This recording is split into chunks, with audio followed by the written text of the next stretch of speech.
नमस्कार, मैं अर्चना गुप्ता आप सभी का न्यूज वन इंडिया में बहुत स्वागत करती हूँ। मिल्कीपुर का रण पासी वर्सेस पासी। आज बात करेंगे हम मिल्कीपुर पर। अयोध्या की मिल्कीपुर सीट से बीजेपी ने पासी बिरादरी के प्रत्याशी को चुनावी मैदान में उतारकर मुकाबले को दिलचस्प बना दिया है। बीजेपी ने चंद्रभान पासवान पर दांव लगाया है। वहीं इस सीट पर समाजवादी पार्टी ने अयोध्या सांसद अवधेश प्रसाद के बेटे अजीत प्रसाद को उम्मीदवार बनाया है, जो कि पासी समाज से ही आते हैं।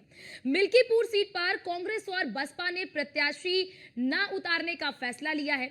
लिहाजा इस हाई प्रोफाइल सीट पर सीधी टक्कर समाजवादी पार्टी और बीजेपी के बीच में है। आपको जानकारी दे दें कि इस सीट पर बीजेपी की तरफ से पूर्व विधायक बाबा गोरखनाथ ने भी दावेदारी की थी, लेकिन प्रतिष्ठा का सवाल बनी इस सीट पर बीजेपी ने नए चेहरे को मौका देकर सभी को चौंका दिया है। सपा के अवधेश प्रसाद ने 2022 में इस सीट से विधानसभा का चुनाव जीता था, लेकिन पिछले साल लोकसभा के लिए चुने जाने के बाद उन्होंने इस सीट से इस्तीफा दे दिया था, जिसके बाद मिल्कीपुर की सीट खाली हो गई थी। अब सवाल ये कि आखिर मिल्कीपुर की बाजी कौन मारने वाला है, मिल्कीपुर की सीट कौन जीतने वाला है। मिल्कीपुर की जनता के लिए जितना हो सकेगा रात दिन सेवा करके इस सीट निकाल कर हम लोग और भारतीय जनता पार्टी की झोली में डालने का काम करेंगे। मिल्कीपुर की देवतुल्य जनता हमारे साथ है, तो इसलिए कोई मुश्किल नहीं है। हमारे प्रभु श्री राम की कृपा है और देवतुल्य जनता हमारे साथ है, इसलिए भारतीय जनता पार्टी की सीट को जीतकर और भारतीय जनता पार्टी की झोली में डालने का काम करेंगे। मुद्दा विकास का रहेगा और जनता की सेवा है। जी जी, हम लोग भी, हमारा परिवार भारतीय जनता पार्टी का सेवा कर रहे हैं हम लोग, और क्षेत्र में देवतुल्य जनता का आशीर्वाद है, तो इसलिए हम लोग भारतीय जनता पार्टी की सीट को जीतकर झोली में डालने का काम करेंगे। धन्यवाद। आज मेरा बेटा आज अजीत प्रसाद समाजवादी पार्टी इंडिया गठबंधन का उम्मीदवार है, और इसमें जो है आज पर्चा दाखिला है। तो हम तो आए हैं, आज दुनिया में सदे हमारे गुरु खत्ती साहब नहीं है, तो आशीर्वाद भी लेने आए हैं। और देखो, नामांकन में तो अब तो भैया जुलूस तो है नहीं, और हम उसका पालन करते हैं। हम पूरी तरह से चुनाव का, आचार संहिता का, पूरी तरह से कानून का, संविधान का अक्षरशः पालन करते हैं। हम उसको वायलेट नहीं करते। तो आने को तो पूरा जिले से फोन आ रहा था, हम आ रहे हैं, हम आएंगे। भैया काहे आओगे, भीड़ भाड़ चलेगी नहीं, जुलूस हम लेकर चलते नहीं। हम तो पिछली बार अपना बने हैं तो एक वो उस पर आए हैं, वो गाड़ी जो रहती 3 पहिया वाली, उससे गए थे, सबने देखा भी है। आज देखिए, आदरणीय अखिलेश यादव जी ने अपने कार्यकर्ताओं को, नेताओं को स्पष्ट संदेश दिया है कि भारतीय जनता पार्टी अगर वो गैर कानूनी काम करे, असंवैधानिक काम करे, सरकारी मशीनरी का दुरुपयोग करे, लाठी डंडे का इस्तेमाल करे, वोटर को रोकने का काम करे, तो जो आपको संविधान ने हक दिया है, जो लोकतांत्रिक हक दिया है, उसके लिए संघर्ष कीजिए। लोगों का वोट डालने का अधिकार सुरक्षित रहे, उसके लिए संघर्ष के लिए तैयार है। तो समाजवादी लोग तैयार हैं। किसी भी मतदाताओं को अगर मतदान से रोका जाएगा, तो जो लोकतंत्र में अधिकार है पार्टी को, समाजवादी पार्टी संघर्ष करेगी जनता के वोट को बचाने की। देखिए, आदरणीय अखिलेश यादव जी ने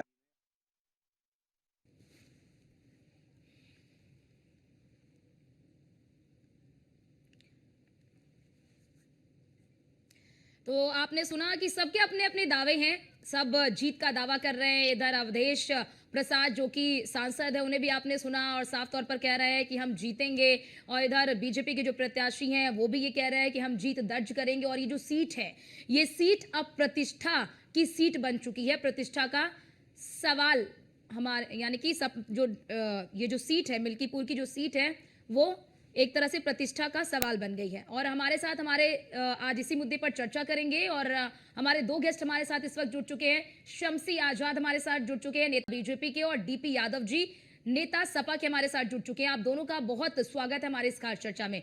शुरुआत करना चाहूंगी मैं पहले शम्सी जी आपसे।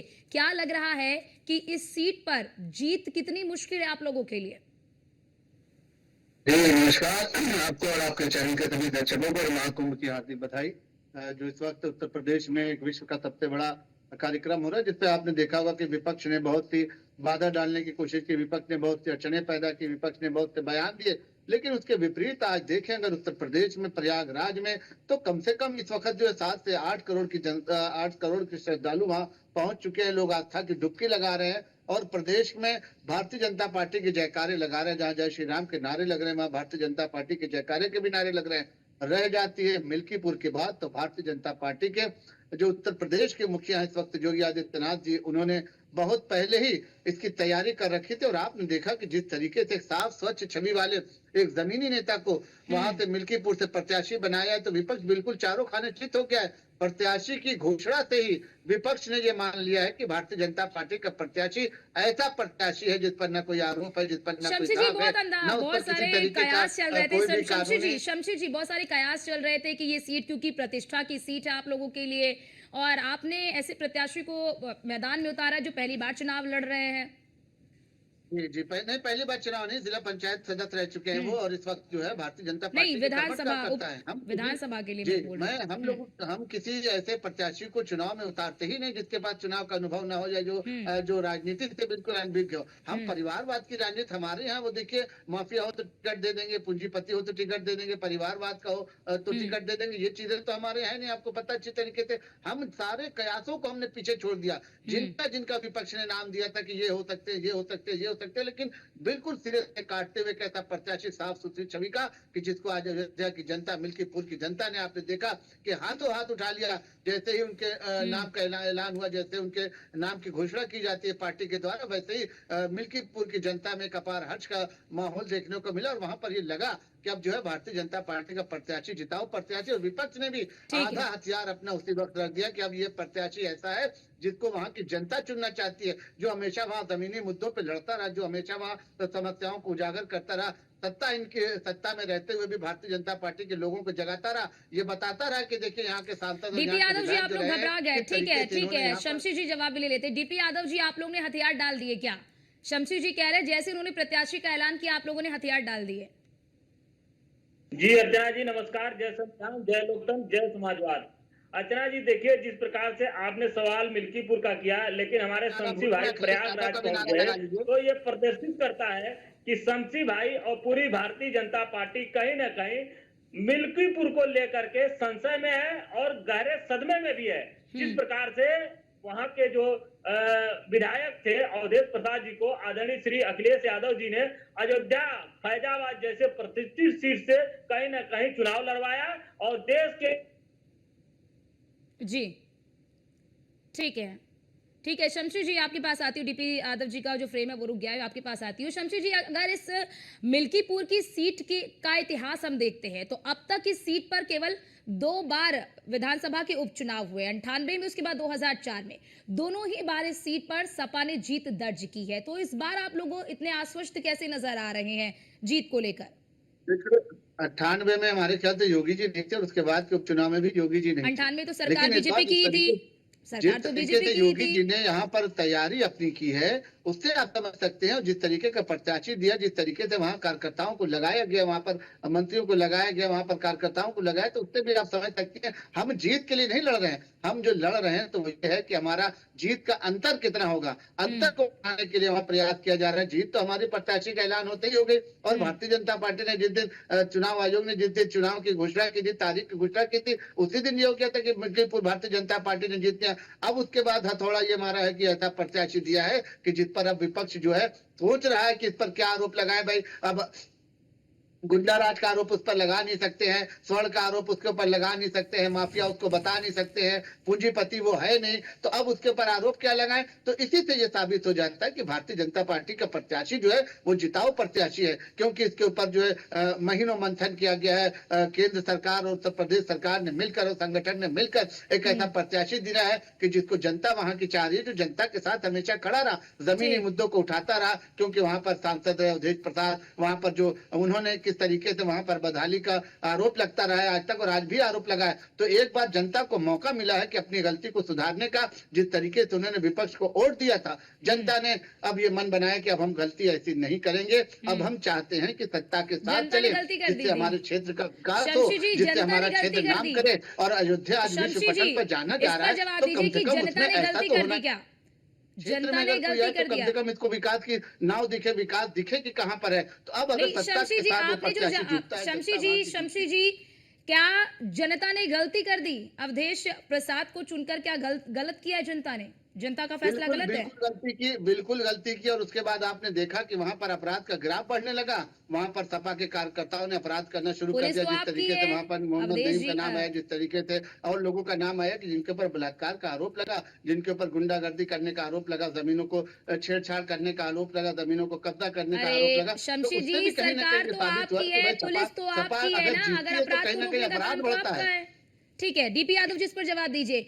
डीपी यादव जी, शमशी जी ये कह रहे हैं कि जो उन्होंने प्रत्याशी उतारा है वो बहुत ही साफ छवि के हैं और बहुत ही उनकी बहुत ही प्रतिष्ठित हैं, बहुत ही साफ छवि के हैं, लोगों के बीच में जाते हैं, लोगों के बीच में लोकप्रिय हैं। और अवधेश प्रसाद के बेटे पे तो कई आरोप लगे हुए हैं, शमशी जी कह रहे हैं।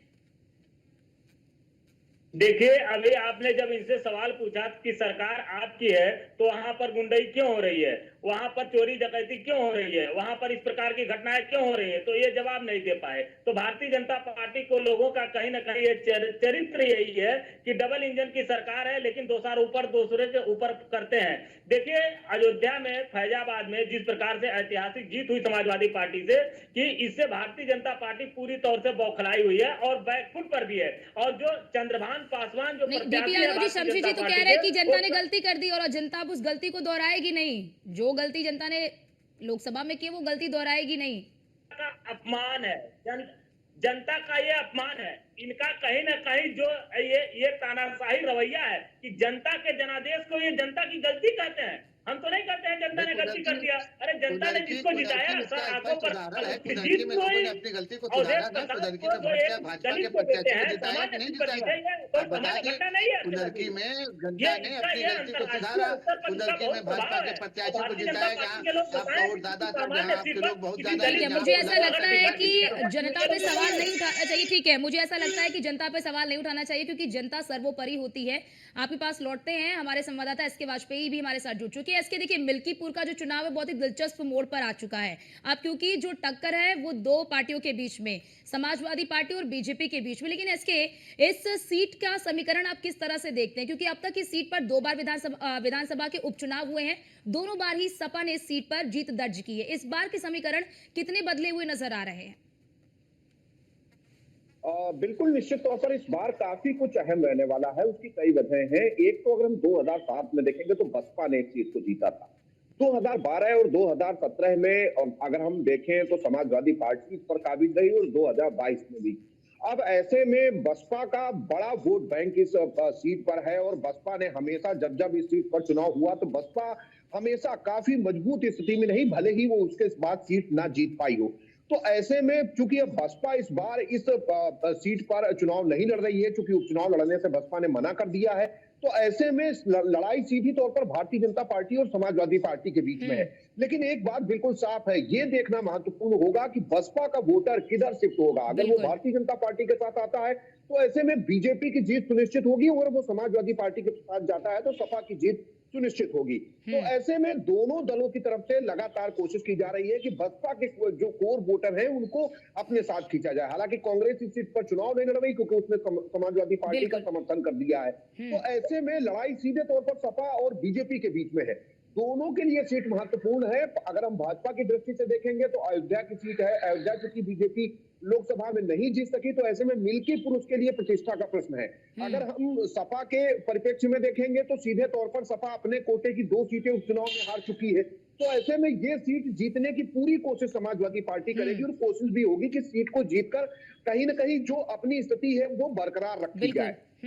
तो ऐसे में समाजवादी पार्टी भी इस पर पूरी जोर से कोशिश कर रही है और बीजेपी भी इसको प्रतिष्ठा का प्रश्न मानकर कहीं ना कहीं इसको जीतने की कोशिश लगातार कर रही है। जी ठीक है, आपने सुना डीपी यादव जी कि हमारे संवाददाता एस के वाजपेयी ने बताया कि इस बार की समीकरण बीते समीकरण से बहुत ही अलग है, क्योंकि उपचुनाव में आप खुद भी कई सीटें हार चुके हैं, केवल 2 सीट ही आपने जीती है। ऐसे में बीजेपी ने तो रणनीति बनाई है और उस रणनीति के सामने आप फेल हो गए। देखिए, एसके वाजपेयी जी ने बहुत अच्छी रिपोर्टिंग की है और मुझे उम्मीद है कि ये जमीन की रिपोर्टिंग कर रहे हैं, ग्राउंड जीरो से रिपोर्ट दे रहे हैं, तो निश्चित रूप से ये चुनाव बदले हुए माहौल में है। और कहीं ना कहीं जिस प्रकार से भारतीय जनता पार्टी इसको गलत तरीके से कहीं ना कहीं जो लोकतंत्र की हत्या करके गला घोंट करके जीतने की कोशिश कर रही है, जनता देख रही है और जनता समाजवादी पार्टी के साथ में है। और वहां के जो विधायक अवधेश प्रसाद रहे, उनको जो है ऐतिहासिक वोटों से अयोध्या फैजाबाद से संसद में भेजने का काम किया, तो निश्चित रूप से समाजवादी पार्टी को एक बार पुनः वहां पर अवसर देने का काम करेगी जनता। क्योंकि देखिए, अवधेश प्रसाद जी संसद में जाकर के अयोध्या फैजाबाद के विकास की बात करेंगे और अजीत प्रसाद जो हमारे समाजवादी पार्टी के अब तक कितनी बार उठाया है आवाज? अब तक डीपी यादव जी, हम भी देखते हैं कि संसद में जब वो रहते हैं अवधेश प्रसाद, तो उन्होंने कितनी बार अयोध्या का जिक्र किया, कितनी बार अयोध्या के मुद्दों को उठाया है। बार बार जब वो मीडिया से मुखातिब होते हैं तो तमाम मुद्दों को उठाते हैं, लेकिन हमने देखा है कि कितनी बार उन्होंने उठाया है। सिर्फ अखिलेश यादव की महिमा मंडन करने के अलावा अवधेश प्रसाद के पास कोई काम नहीं, सिर्फ अखिलेश यादव की तारीफ करते हैं और कोई काम नहीं। अवधेश प्रसाद के पास न कभी जनता के मुद्दों को उठाया है, न कभी संसद में बात पहुंचाई है, न सड़क के मुद्दों को उठाया है। कहते ये जरूर है कि प्रदेश में बदहाली है, लेकिन जब बात ठीक है, शमशी जी जवाब दीजिए इस पर। मौका दिया जाता है सदन में बोलने का तो बोल नहीं पाते ये।